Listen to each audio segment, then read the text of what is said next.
अस्सलाम वालेकुम everyone, this is D4 exercise 7 है। क्वेश्चन नंबर 4 हम कर रहे हैं। टॉपिक हमारा वेक्टर्स है। तो अब यहाँ पर एक थोड़ा सा इन्होंने टेक्निकल क्वेश्चन कर दिया, हमारे लिए मुश्किल कर दी। थोड़ी सी मुश्किल तो खैर नहीं करी है, बहुत आसानी सी चीज़ है। देखो, कहते हैं ABCD इज़ अ पैरेललोग्राम और it is given that vector AB। याद रहे, मैं इसको वेक्टर पढ़ूंगा, AB नहीं पढ़ूंगा। क्योंकि AB नहीं पढ़ूंगा क्योंकि इसके ऊपर मेरे पास एक तीर का निशान बना हो गया, एरो है, इसे वेक्टर कहूँगा। अच्छा, मैं ना अभी आपको बताऊंगा अभी कि 7 क्या होता है और ये 0 क्या होता है। ठीक है, इनके मायने होते हैं, एवं ही नहीं होते हैं ये। ठीक है, ये मेरा AB यहाँ पर ये गिवन है। ठीक है, मैं यहाँ इसको मार्क कर देता हूँ।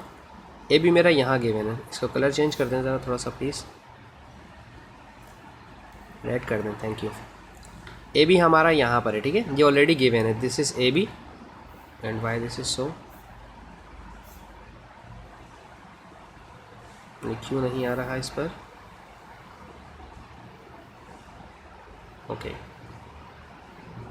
आई डोंट नो कि इस पर क्यों नहीं आ रहा। बहरहाल चले, मैं इस पर बनाता हूँ। AB हमारा यहाँ पर है, ठीक है, और BC हमारा ये रहा। ठीक है, अच्छा चलें आगे शुरुआत करते हैं। कहते हैं find the value of A vector AB के पास इन्होंने मॉड्यूलस बना दिया, मैग्नीट्यूड। अगर आपको याद हो तो पीछे हमने आपको मैग्नीट्यूड निकालना सिखाया था ना, क्वेश्चन नंबर 1 में आई गेस कुछ ऐसे ही था ना। हाँ, AB का मैग्नीट्यूड निकालना है। मैग्नीट्यूड का मतलब होता है डिस्टेंस। तो x कंपोनेंट का स्क्वायर प्लस y कंपोनेंट का स्क्वायर, जो कि 0 है, 0 का स्क्वायर 0 रहेगा। 7 का स्क्वायर हो जाएगा 49 और 0 का स्क्वायर हो जाएगा 0।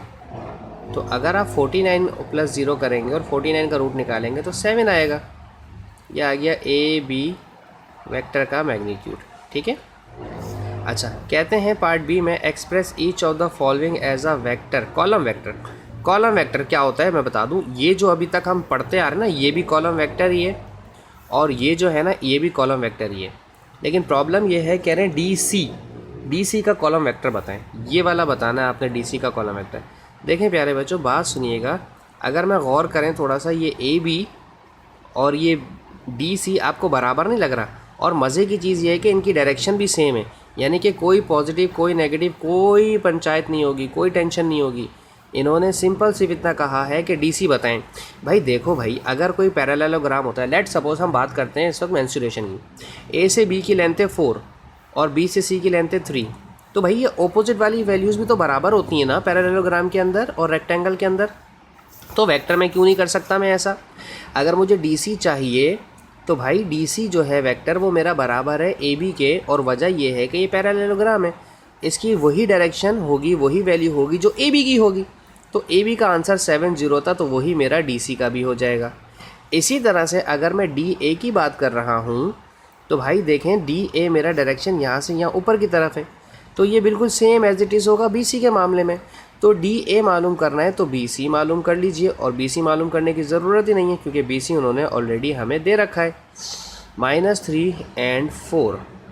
ठीक है, ये ना, ये माइनस और ये प्लस, ये बहुत मायने रखते हैं। मैं अब आपको आगे वेक्टर्स में मज़ीद डिटेल में बताऊंगा कि प्लस क्यों होता है, माइनस क्यों होता है, 0 क्यों होता है, राइट साइड पे क्यों होता है, लेफ्ट साइड पे क्यों होता है।